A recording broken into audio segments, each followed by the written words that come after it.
جنگل کی دوستی یہ ایک دفعہ کا ذکر ہے۔ ایک گھنے جنگل میں ہر طرح کے جانور رہتے تھے۔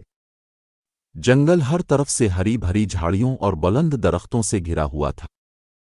یہاں مور اپنے پروں کے رنگوں سے جنگل کو روشن کرتے، بندر اچھل کود میں مصروف رہتے اور چھوٹی چھوٹی چڑیاں اپنی سریلی آوازوں سے ماحول کو خوبصورت بناتیں۔ ایک دن جنگل کے جانوروں نے دیکھا کہ ایک پیاسا ہرن ایک چھوٹی سی جھیل کے پاس آیا، لیکن پانی اتنا کم تھا کہ وہ پی نہیں سکتا تھا۔ سب جانور یہ دیکھ کر پریشان ہو گئے۔ بندر بولا، ہمیں مل کر کچھ کرنا چاہیے۔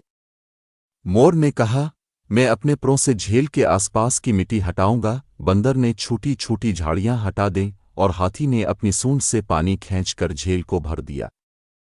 ہرن نے پانی پیا اور شکریہ ادا کیا۔ اس دن کے بعد سب جانور اور زیادہ قریبی دوست بن گئے۔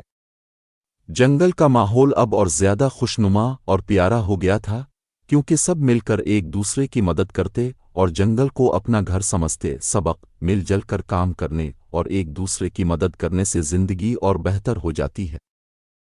اگر آپ کو میری ویڈیو پسند آئی ہو تو میری ویڈیو کو لائک، شیئر اور چینل کو سبسکرائب کر دیجیے۔